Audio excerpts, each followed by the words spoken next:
Now there are 4 essential things you need to do to be able to compress your irons correctly and get your ball striking at a better level. Let me share with you exactly how to achieve those 4 things. So getting the correct compression is really all about achieving a less lofted golf club with a low point after the golf ball and an attack angle that is hitting down. You achieve those things and you will hit your irons like you've never hit them before. You will hit your irons further, crisper and more consistent. Now, in my book, that's everything that you'd want to do to be a successful iron player. First thing I want to look at is the grip. Now the grip, what tends to happen is golfers tend to hold the left hand too much in the palm, and that stops the wrist working correctly. And also the right hand sometimes is placed too high on the golf club. So the grip as one unit, we want to make sure we hold it correct. The best way to ensure we hold the golf club correctly is to cradle the fingers like this, let the club sit in that cradle, and then let the thumb go just ever so slightly to the side of the shaft like this. And as we look at the hand from this point of view, you want to see that this fat part of your hand is just above the handle. And if I basically let my finger and thumb come off the golf club, I'm still able to hold that golf club in my fingers quite nicely. The trail hand, it's important that the lifeline goes pretty much level with the top edge of the shaft. So we want to feel that the hand, the value of the hand here goes into that thumb, and we feel that the hands oppose each other and push into each other, and there's that pressure. Now, with the hands in the correct position, that gives us the opportunity to be able to load and unload these wrists correctly and deliver that golf club in the right low point. When I hold it in my palm of my hand, we tend to get like a weak, limp wrist action. Lots of the right hand, again, if the right hand's on top, the right hand, when it pushes, tends to push the plane off plane, or the club off plane, and it tends to make the right hand work too aggressively, too early in the golf swing. Now, there's always going to be hand action, but we want the right blend between body action and hand action to make sure we get the correct speed, pressure, low point control to be consistent. So the process would be for me, fingers, cradle, hand on, volley into the thumb, opposing hands, feel that there's comfortable control. So I call it firm hands, loose wrists. Can I mobilize my wrists in circles? But also, if someone tried to pull that club out of my hand now, I wouldn't want them to be able to do it. It's got to have that firm control. So having this grip and this pressure going in the right place in the shaft in order to push my right hand into that thumb and into that shaft to get that pressure is what we want to see.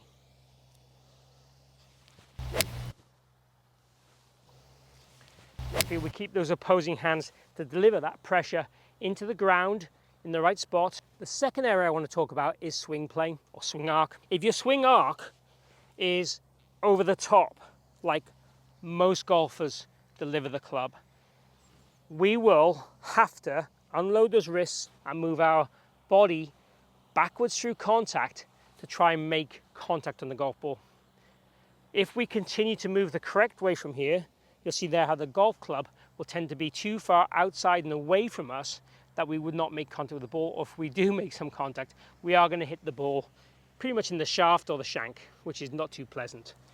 So our body, our natural GPS, learns to go, okay, if I unload these wrists, I get that club face more square in the point of contact to stop the ball slicing as much. And also the body learns, if I go back and extend, that brings the club more towards me and I raise the handle. So we tend to have that compensatory action. Now we all have compensatory action. The idea is to have as little of them as possible and also have a small amount of range of movement in the compensatory actions as we can. So trying to get the swing arc, what you feel is on a more flatter plane, if you like, on the way down, or a shallowing plane. Doesn't have to be perfect, but obviously the more we get it close to this orthodox position, the more then we will rotate our body at the right point through contact. And rotating the body basically allows us to maintain the wrist positions longer. If you imagine you go to throw a ball and your body stops, your hand will accelerate early, and that basically makes the ball still go straight, but you don't have as much power. If we time how the body's moving and where the arm's coming from, then we're able to release that hand and release that ball in the right spot to create that correct pressure in terms of what we're trying to do in the golf swing. So the feelings I'd want you to have basically is make some practice swings where we keep our back to target, We feel the golf club works down with gravity, and we feel we have more of this inside path. Having more of the inside path will allow us to maintain that compression. Really just conceptually here, if I'm in my set position here, can I keep my back to target longer? I get my plane and path on a more neutral position. Or if you already have a neutral plane, then this one won't help you too much, but the other tips will. Number 3, club face. So if the club face isn't in the correct position into the downswing and delivery, you will have to, again, throw those wrists to get the ball to go straight. So if the club face is open as we swing down, and then you turn onto the golf ball and create that shaft lean that we're looking for, the ball will go way right. So if the toe is up or more than up, so more to the right side here as we come down, only way I can get the ball to go straight is by doing that with my wrists.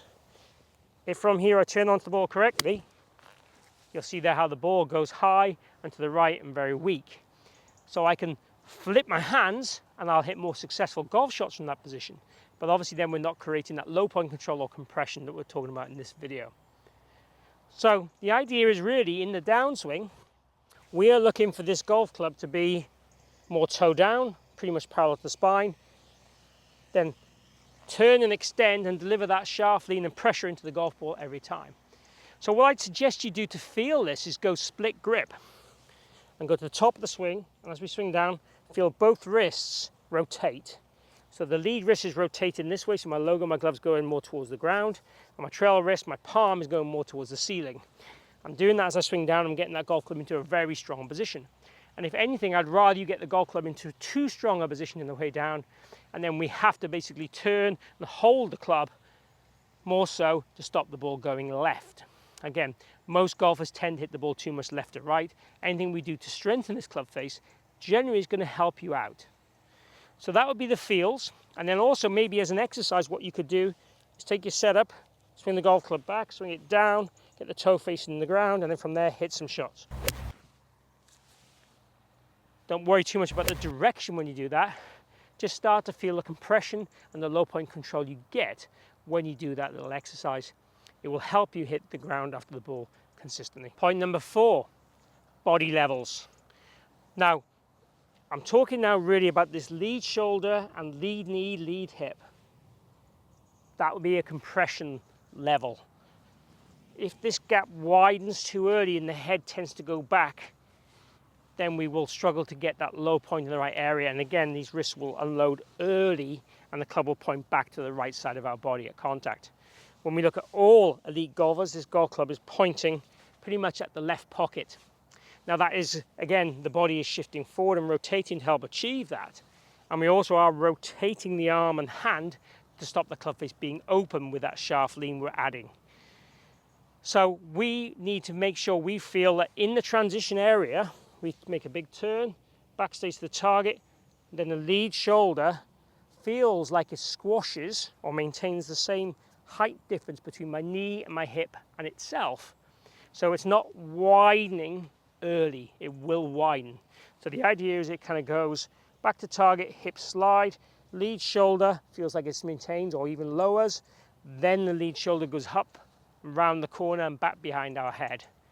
So the idea is really from this exercise is we would practice top of the backswing, back to target, lateral, shoulder low and forward. Again, trying to keep the head still pretty much on the back edge of the golf ball, then turn and extend. So that compression is what we're feeling from the body levels. Once we've felt that with a few practice swings, go ahead and hit a shot and just feel that we can try and get that in the right kind of sequence and order. And that will start to help you get, again, that low point control and delivering that club with less loft of contact to give us the most compressed iron shots you've ever hit so far.